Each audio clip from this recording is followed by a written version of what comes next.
Assalamualaikum warahmatullahi wabarakatuh. Selamat pagi anak-anak. Apa kabar hari ini? Alhamdulillah, semoga kita semua selalu dalam keadaan sehat walafiat, tidak kurang suatu apapun. Anak-anakku sekalian, marilah kita lanjutkan pembelajaran hari ini.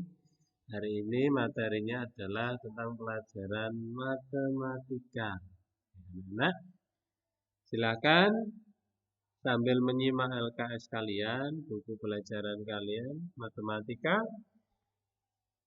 kita mulai dengan bacaan Bismillahirrahmanirrahim. Tentunya kalian sudah berdoa.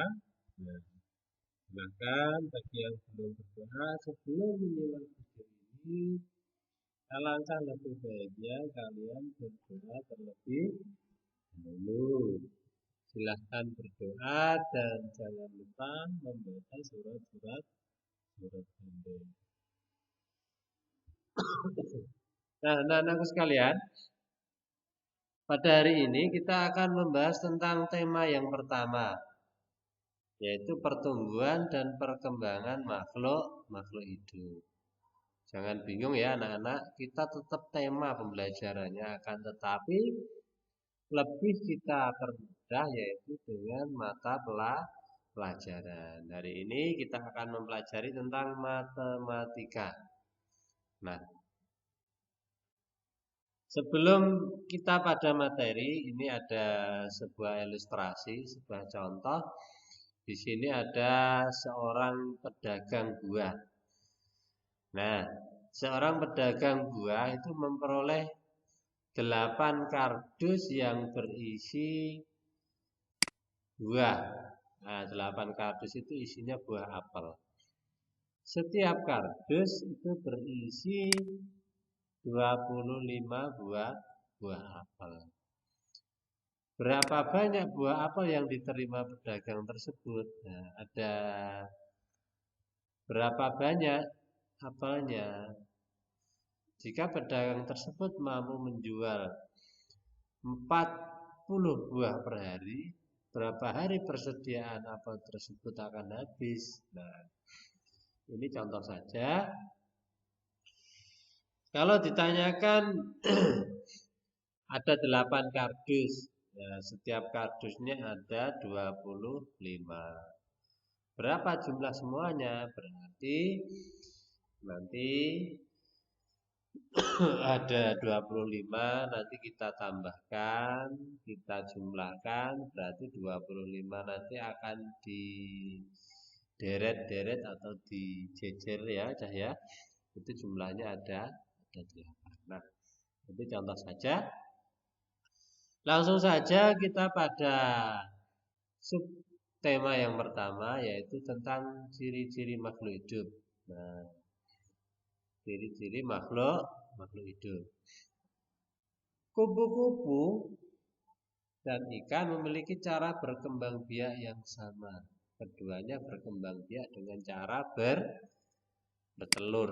Nah, ini nanti kalau kita materinya bahasa Indonesia, kita akan membahas tentang ciri-ciri makhluk hidup. Nah, dalam sekali bertelur, ikan menghasilkan telur yang sangat banyak. Telur yang dihasilkan bisa lebih dari 1000 butir. Ternyata ikan itu kalau bertelur itu sangat banyak sekali. Bahkan bisa mencapai berapa anak-anak? Bisa mencapai 1000 butir. Dapatkah kamu membaca bilangan tersebut? Nah, perhatikan cara membaca dan menulis bilangan. Nah, jadi kita hari ini tidak akan membahas tentang ciri-ciri makhluk hidup. Akan tetapi kita akan membahas tentang cara membaca bilangan dan menulis bilangan. Nah, bagaimana cara kita membaca? Ini perhatikan. Perhatikan anak-anak ya.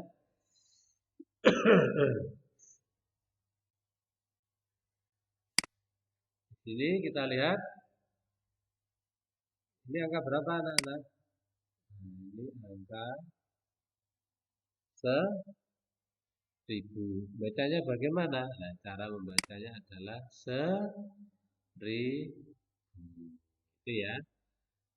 Sebenarnya mudah, tapi ini kita ulang saja. Mungkin kalian sudah pernah diajarkan di kelas 1 atau mungkin kelas 2 bagaimana cara membacanya.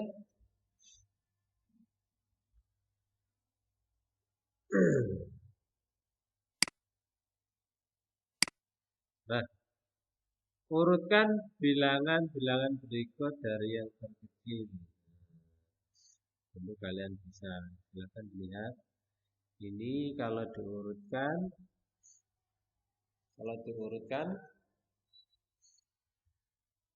dari 3,5, 5.000, 1.500, terus 2.000. Yang terkecil yang mana? Nah, ini nanti silakan dipelajari sendiri. Selesaikan soal di bawah ini dengan benar. Tuliskan lambang bilangan. Nah, ini nanti kalau ada tugas silahkan dikerjakan. Ini untuk mari berlatih, silahkan nanti dikerjakan dan dikumpulkan. Ini tugas yang pertama. Ini pembelajaran yang pertama, tugasnya ini. Nah, ini ya anak-anak ya. Silahkan dibuka LKS kalian halaman 6. Ini nanti dikerjakan halaman 6. Ini tugas yang pertama. Tugas yang pertama anak-anak ya. Ini yang pertama.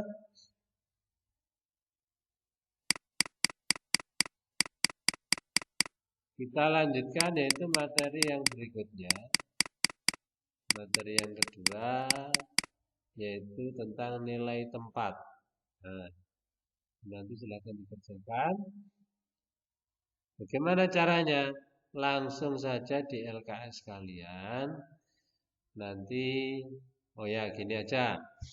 Untuk lebih mempermudah, cara mengerjakannya nanti ditulis jawaban di buku tulis. Karena ini tugasnya nanti tidak hanya satu. Dikerjakan di buku tulis matematika kalian. Nanti ditulis judulnya di atas adalah matematika halaman 6. Nanti langsung ditulis jawabnya, hanya 3 soal. Langsung jawabnya saja. Nah, itu tugas yang pertama. Sekarang kita lanjutkan pada pembelajaran yang ketiga. Kenapa yang ketiga setelah pertama ketiga? Nah, jangan dulu ya, ini kan yang pertama. Ini yang pertama. Terus yang ketiga, kalau langsung ketiga karena apa? Nah, nanti yang kedua itu nanti pelajaran yang lain. Bisa bahasa Indonesia, bisa juga PKN. Tadi yang pertama kita membahas tentang membaca bilangan. Sekarang kita yang kedua kita lanjutkan yaitu membaca atau nilai tempat bilangan. Nah, nilai tempat dapat diartikan sebagai nilai suatu angka dalam bilangan tertentu. Nilai tempat suatu angka mempunyai berbagai tingkatan tergantung pada letak angka tersebut. Nah, tingkatannya adalah ini nanti ini nilai tempat ada satuan, nilai yang terkecil itu satuan, terendah satuan, puluhan, ratusan, ribuan, ada puluhan ribu dan seterusnya. Ada ratusan ribu, ada jutaan itu ya nanti ya. Nah, terus langsung saja kita bahas nilai tempat masing-masing angka dari 6513 atau 6513. Nilai tempatnya mana? Jadi angka 6. Angka 6 ini mempunyai nilai ribuan. Angka 6 punya nilai ribuan. Angka 5 memiliki nilai ratusan. 1 adalah puluhan, 3 adalah satuan. Jadi diingat, kalau mencari nilai tempat, yang dicari terlebih dahulu adalah nilai yang di depan.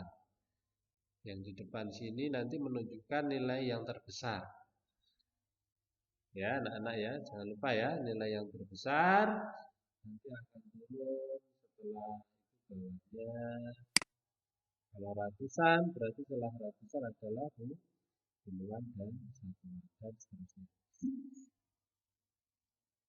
Kalau ditulis diperpanjang, tempatnya seperti ini. Nilai angka 6 berada pada tempat ribuan sehingga bernilai, nah, ini kalau ditulis panjang seperti ini. Nilainya adalah 6.000. 5-nya adalah 500. 10 satunya adalah puluhan, 3-nya adalah satuan. Nah, tentu kalian sudah bisa ya. Nanti kalau tidak bisa ditanyakan. Silakan bertanya, boleh. Jangan malu atau takut untuk bertanya. Kalau masih belum bisa, silakan bertanya. Nah, sekarang anak-anak, setelah mempelajari ini langsung saja kalian selesaikan soal ini. Nah, ini tidak sulit. Sama seperti ini pengerjaannya. Tuliskan nilai tempat bilangan tersebut. Nah, ditulis seperti ini. Seperti yang atas saja. Kalau ini terlalu panjang, tulis yang atas. Nilai tempat bilangan tersebut, duanya apa? Nah, ini contohnya. Satu apa? Tujuh apa? Seperti itu ya. Jadi nanti satu, dua, tiga. Dikerjakan seperti tadi di buku tulis, langsung jawabnya. Nah, ini berarti tugas untuk halaman, ini tugas yang kedua. Tugas yang kedua adalah halaman 7, yang tadi halaman 2. Nah, terus berikutnya kita akan belajar tentang penjumlahan bersusun. Nah, penjumlahan bersusun seperti di LKS kalian itu halaman 7 ya, nanti ya. Halaman 7 silakan dibuka halaman 7 sambil menyimak videonya. Sambil diperhatikan, silakan disimak LKS kalian.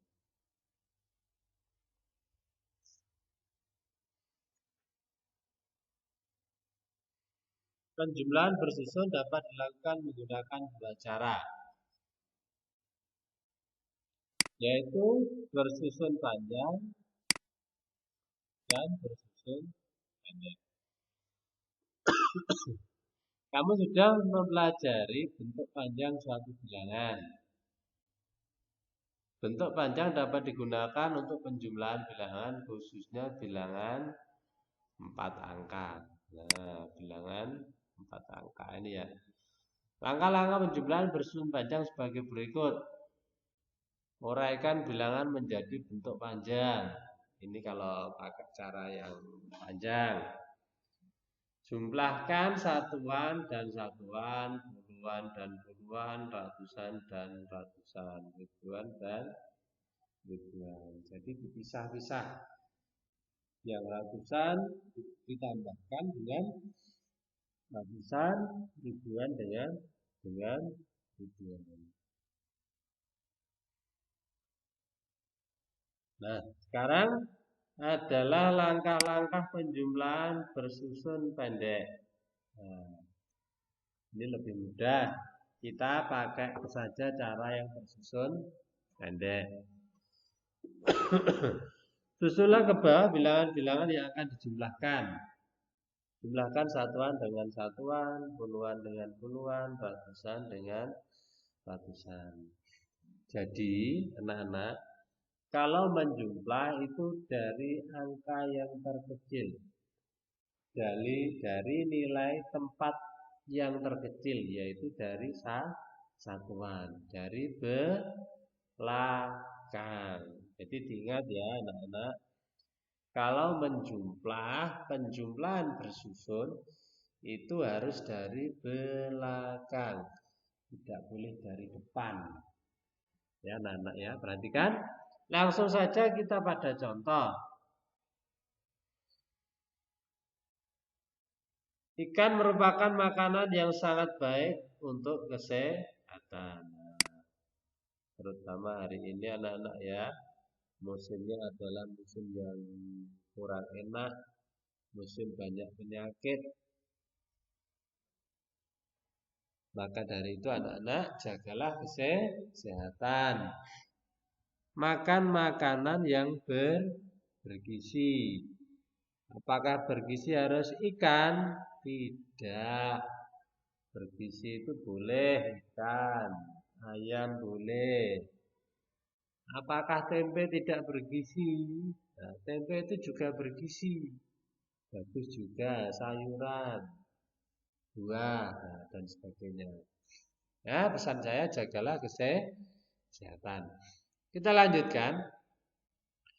Pak Beni mempunyai usaha budidaya ikan untuk dikonsumsi. Nah, budayanya, kegiatannya adalah memelihara ikan untuk dimakan. Ikan-ikan tersebut dipanen setiap hari untuk dijual ke pasar. Berikut banyak ikan yang dapat dipanen Pak Beni selama 1 minggu. Nah, ini contohnya. Setiap Senin itu memperoleh 1.500 kg. Pada Selasa 2.100, 1.700, 4.700 dan seterusnya. Ini contoh soal. Permasalahan di atas dapat diselesaikan dengan penjumlahan bersusun pendek.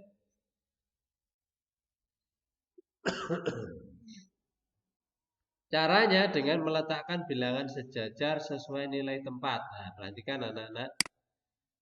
Kalau menulis bilangan, menjumlahkan bilangan, nilai tempatnya harus sejajar. Lalu jumlahkan sesuai kelompok. Nah, ini tadi soalnya adalah berapa kilogram ikan yang dipanen pada hari Sabtu dan Minggu. Yang ditanyakan adalah 2 hari ini. Nah, ini ada 2 hari. Ada 2.780 kg sama 4.010 kg. Bagaimana caranya? Ini penyelesaiannya. Hari Sabtu memanen 2.780 kg. Hari Minggu 4.010 kg. Bagaimana cara penjumlahannya? Yang ini yang atas kita pindah ke sini ditulis. Ini yang bawah 4.010. Bagaimana cara menjumlahkannya? Perhatikan. Kita jumlahkan. Hari ini kita mempelajari dengan penjumlahan dengan tanpa menyimpan. Nah, ini masih kita cari yang mudah-mudah dulu. Tanpa menyimpan. Jadi penjumlahannya langsung, nanti tidak ada simpanan atau sisa. Nah, yang pertama yang harus kita kerjakan adalah dari bilangan satuan. Nah, kita lanjutkan. Jadi, untuk penjumlahan itu adalah yang kita jumlahkan adalah satuannya dulu. Yaitu dari belakang. 0 ditambah 0 nilainya adalah 0. Saya ulang lagi, kita penjumlahan dari belakang, satuan dengan satuan. 8 tambah 1, 9. 7 ditambah 0 sama dengan 7. 2 ditambah 4 sama dengan 6. Nah, jadi Nilainya adalah 6.799.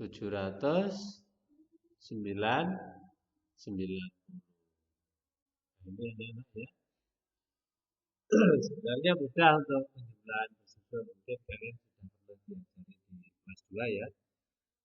Nah, untuk hari ini, kalau kalian kurang jelas, nanti bisa ditanyakan, bisa WA saya. Bisa lewat grup bisa lewat Japri bisa. Jadi, untuk tugasnya tadi,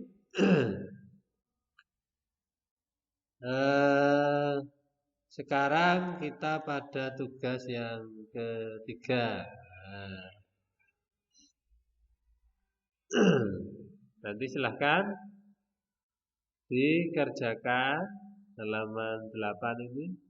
Ini mudah ini. Berapa banyak ikan yang dipanen hari Kamis dan Jumat? Berarti ditambah hari Kamis dan hari Jumat ditambah. Selasa dan Rabu ditambahkan. Pada hari apakah panen ikan paling banyak serta paling sedikit? Nah, dicari nanti. Cari yang banyak yang mana, yang sedikit yang mana. Ini tugasnya adalah tugas yang ketiga. Nah, anak-anak, mungkin ini yang dapat saya sampaikan. Semoga menjadi ilmu yang bermanfaat. Amin, amin ya rabbal alamin. Nah, sekian. Nanti ada kurang jelasnya, silahkan ditanyakan. Jangan lupa tugasnya dikirim seperti biasa. Sekian, wassalamualaikum warahmatullahi wabarakatuh. Oh ya, anak-anak, nanti tugasnya dikirim Japri saja, tidak usah di grup ya. Ya, cukup sekian ya anak-anak. Terima kasih, selamat belajar, semoga sukses.